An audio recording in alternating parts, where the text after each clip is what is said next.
This is Later That Same Life, my weekly podcast. I'm Larry Fedoruk, sharing stories week to week, both of a personal nature and of shared public interest. Season 4, Chapter 4. Ukraine. Ukraine Ukraine is came to you. Ukraine. The events in Ukraine. So Putin is in Ukraine. I didn't think he was going to do it again this time. I guess I was wrong. Go figure. I was trying to predict the move of an unpredictable, megalomaniac, narcissistic, self-absorbed, multi-billionaire dictator with a warped sense of history. And I made a mistake. Thankfully, I didn't put any money on it. I didn't even check the Vegas odds. Yeah, put 100 on the Lakers, 75 on the Oilers, and hey, while I have you on the phone, 50 on Ukraine. Wait. What's the over-under on casualties? Putin is in Ukraine because the world just isn't complicated enough right now.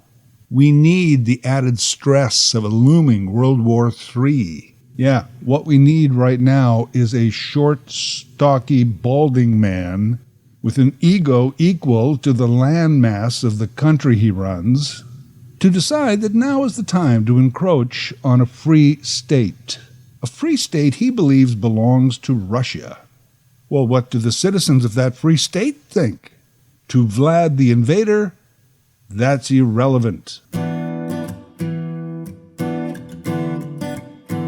I want to take a moment right here to thank everyone in the past few months, since this began brewing, who took the time to send me an email, a Facebook message, etc. Hey, Larry, Putin in Ukraine. Hell of a thing, huh? Well, yeah, hell of a thing. For Ukrainians. Free people under siege. Human beings will die. War, never good. Poor Ukrainians. Oddly enough, I never got any emails when the Syrians were under siege, Uyghur Muslims in China, the Rohingya in Myanmar, Libyans drowning in the Mediterranean, Moroccans fleeing to Spain, people escaping Somalia and Eritrea, and we can go all the way back to the Vietnamese boat people and Jews in World War II. No, but why am I getting the notes now? Oh, I get it. I'm Ukrainian. So suddenly now I should be extra concerned about the human rights of a particular citizenry. Well, I am. But let me tell you, this is how racial bias and territorial bias works. We've all been taught not to just take care of our own, but to care more about our own, to stick by our own, to be concerned about our own. That's fine. Day to day, it's more practical. We live here, we mow our lawn, and we try and get along with the neighbors. This makes sense, right? I would naturally care more about my children than some stranger at the mall. But how far do we take that? Madman Vladman is a territorial despot. My point is, we are all territorial, programmed for a lifetime to think that a socioeconomic, geopolitical border somehow creates a brethren that is worth dying for.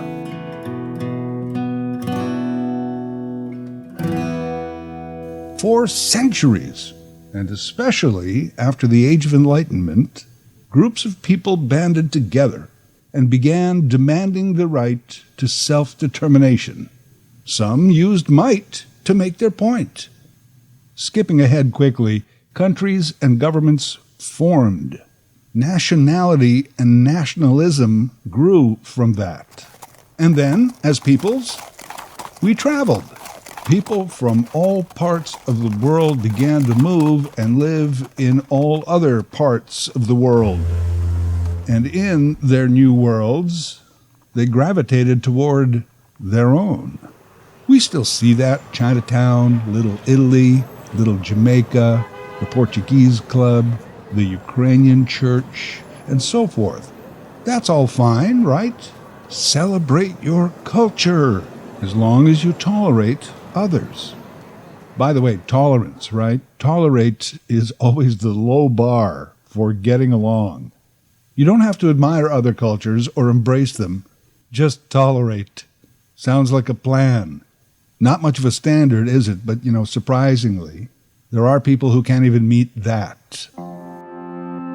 The scatter of nationalities all over the world even has a name. The diaspora, from the Greek word meaning scatter. Countries like the US and Canada are largely built by people from somewhere else. We're not England, Spain, France, Italy, China, Ukraine, Cuba, etc. We are all of the above. At the first hint of a Putin action against Ukraine, the media and the politicians felt that the diaspora would be most concerned. And perhaps they are. See, the thing is, I'm not part of the Ukrainian diaspora in Canada. At least, not in the true sense of the word as I understand it. I am a descendant of them. I was born in Canada to two people of Ukrainian descent who were also born in Canada. And even their parents came to Canada as young children. That is well over a century of distance. And this is not me waving the Canadian flag. I am Canadian. I don't care that much about that either. It's just another geopolitical division. I mention it because I think it's a major problem for humankind right now. Even our own liberal peace-love government thinks it's the right thing to do to take pride in our heritage. Hey, it shows our diversity as a nation. I don't really disagree with that. I think that's great. But like I've said before, maybe less pride in what makes us different and more humility to be able to admit what makes us all the same. Human beings on planet Earth. I was raised to believe pride goeth before a fall. Pride, it's one of the 7 deadly sins, usually listed number 1, way ahead of wrath and sloth. But suddenly, we're told we're not sinning enough. More pride, please. Everybody take pride. The word itself, pride, co-opted by the LGBTQ2 community. They own it. Good move. It's not even have pride or take pride. It's just pride. Pride parade, pride flags. Hey, we all know what that means. The other groups can't even say pride. They have to say proud. We're proud to be Canadian. Proud to be Ukrainian. They are a proud people. Hey, it's all good. I would just like to see a little more humility occasionally. That's all. Me, generally, I'm proud of things I have accomplished. It's hard to take pride in something I was born into that I otherwise had nothing to do with. I was born in Canada. I was born Ukrainian. And by the way, if someone ever said, "What are you?" I had to say, "I'm Ukrainian." Somehow, geopolitical borders and ethnicity should define me as a person? I don't think so. History tells us that just causes a world of problems. I had to be a proud Ukrainian, a proud Canadian, a proud Catholic, a proud Prairie Boy, now a proud Torontonian. I'm so full of pride sometimes I can't stand myself. How about just a humble human being? Larry, Putin is in Ukraine. You must be worried. As I said, I'm almost 3rd-generation Canadian. I have no ties to Ukraine whatsoever. I'm sure that if I had close friends or relatives there, I'd be worried about them. I'm concerned for people's safety in a general sense. Always. We should all be concerned anytime a self-appointed demagogue threatens human freedom and life itself. Not just because we have some ethnic connection. I just feel that all of this concern because, hey Larry, you're Ukrainian, what about Ukraine, just helps to sow the seeds of division. I think that for generations, many Canadians felt above this kind of racial discord that was evidenced elsewhere around the world. Of course, we know now that we are not immune. The racist trucker protests proved that. They weren't all racists, just the racist ones. But even before that, and again, we were told to take pride in our heritage. And to me, all that simply encourages racial bias and low tolerance. I've always had this theory, and it's semi-serious, that when we say we're tolerant of other cultures, all we really mean is the food and the clothing. You know, only the Italians know how to make authentic pizza. I know this place, the guys from Jamaica, you get traditional jerk chicken. If Indo-Canadians have a parade, we're like, oh, I love your outfit, such great colors. Certainly, ethnicity and nationality are based on more than that, aren't they? More than just what we eat and what we wear? Well, maybe not. Because it seems to me that as soon as a new Canadian wants to talk about their historical past or their religion, we're like, hold on there, buddy. You're in Canada now. You leave that stuff back where you came from. You're Canadian now. But I will take a bowl of that chicken curry with the noodles. Look how quick we are to extend our social bias. Hey, Larry, just thought I'd reach out. You know, because of Putin in the Ukraine. Your thoughts? Hey, you're a black guy. Shame about Kobe Bryant, right? Like you'd never say that. But to me, it's kind of the same. Oh, and I'm not that upset about it or anything. I appreciate the shout out. It's all innocent and well-intentioned. I'm just replying to your query here in long form. Like, thanks for the question. But did you ever think of it this way? Having said all that, let's dissect this quickly. Putin in Ukraine. One of the contentions of the Rootin' Tootin' Putin is that Ukraine has always been a part of Russia. That basically Russia created Ukraine and therefore owns it. For lack of a better term, this is historically inaccurate. Although the area that is Ukraine, the Ukraine, as it was known as only a short time ago, has always been strategically important to the Rus Empire. Well, years ago it was strategic. Russia wanted to be a world power, which required a strong military, which necessitated having a viable navy. So Russia fought for control of the Baltic Sea to the north and the Black Sea to the south. Most of the Black Sea's northern coast is in Ukraine. There is Crimea, annexed by Russia several times over the decades. But with air and even space war possible, it's hard to believe that this is still part of Putin's motivation in his game of real-life risk. Yeah, well, we're playing a game here, pal. Ukraine is game to you? How about I take your little Boris? I tend to think it's emotional, territorial, like we all are. More likely, it is Ukraine's strategic geographic location to Europe than to the Black Sea. Ukraine has always felt the pull between the West and the East. As an SSR, it was Russia's buffer zone, a buffer zone between the Soviet Union and NATO. NATO formed in 1949 as an alliance to protect against the ever-increasing growth of the Soviet nation.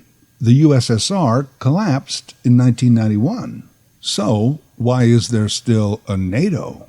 Well, because whatever this largely Western alliance has ever said they were about, anti-Soviet, anti-communism, a military power to support liberty, one has to believe it was actually always about just keeping an eye on the shifty Russians.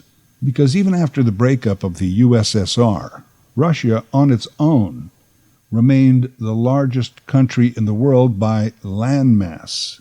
Real estate. NATO is like the real estate police. This is probably what pisses off Putin more than anything else. Where is my buffer zone? It used to be Ukraine. And if they join NATO, you can line up tanks and guns all along my border. He has a point, but again, that's symbolical. Today, I don't have to be 30 yards from your border to fire a missile at you. I can be 30 countries away. Ukraine itself is physically divided down the middle by the Dnieper River. Its western half borders European nations like Poland, Slovakia, and Romania. Politically, it's probably not more divided than any other nation in the world right now, save for Russian interference in their politics. Having said that, it's especially their western half that feels the pull of Europe, to be part of Europe, part of the EU, perhaps one day part of NATO. The man who brought Putin to power, Boris Yeltsin, said to him upon his exit, "Take good care of Russia." Putin's willingness to sacrifice Russian and Ukrainian lives is to live up to his interpretation of that instruction. Putin's enemy, anyone who is not Russian, and any Russian who doesn't support Putin. He is a bully who can't make any real friends the way normal people do. And in classic bully mentality, he thinks only more bullying will earn him any respect. Well, he may have one friend, ally, China. Can't discount the China factor. Putin recently made a high-profile visit to China for the Olympics. And I don't think it was because I love to see the figure skating. They signed a deal promising to support each other in every way, including militarily and economically. We'll see. It's worthwhile to consider how effective the free world sanctions will be on Moscow if Vlad the Insaner can just dip into a Beijing bank at will. Again, we'll see. China has become much bolder in recent years, but it's not as globally adversarial as Russia. Russia needs China more than China needs Russia. Western alliances and their policies have made major diplomatic missteps in the 21st century. The great political strategist Otto von Bismarck believed, and I'm paraphrasing, that he should have greater relationships with all of his adversaries than they would have with each other. Almost like a keep your friends close but your enemies closer kind of thing. That was Bismarck, not to be confused with Bismarcky, who said you got what I need, but you say he's just a friend. R.I.P. Bismarcky. The West drove Russia right into China's arms. And now we have to deal with this relevant sidebar during the Ukrainian invasion. Putin has not created much within his own country. It's not exactly the great society over there right now. A show of might is pretty much all he's got left. Oh, and maybe $1 trillion of personal wealth to ensure that he remains president for life. Sometimes I feel like none of this matters to him at all, because whatever happens, Putin himself will be okay. Who's on the other side? Well, Ukraine, of course. NATO, who cannot protect Ukraine per se, but can still line up their guns while telling the world they're simply protecting other NATO nations. NATO's biggest member, the U.S., the world police, but they want to get involved in the gunfight at the Ukraine Corral. I don't know, because the USA can't seem to exist without a good enemy. Historically, Russia was the most popular one, and then Reagan screwed that up. So maybe someone right now in the back rooms of the White House is rubbing his hands together in giddy anticipation, saying, "Russia, it's good to have you back. Biden needs you now tonight, and he needs you more than ever."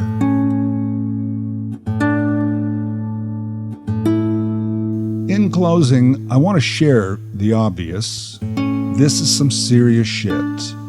But I also want to issue a caution. Today we see everything through a magnifying glass. It's called news. Objects on TV may appear larger than they are. They will deny it. But news loves a war. News is commerce. War is commerce. Commerce is hell. War is hell. In the meantime, thanks for all your cards and letters. Keep them coming in. Yeah, I'm concerned, not because I'm of Ukrainian descent, but because.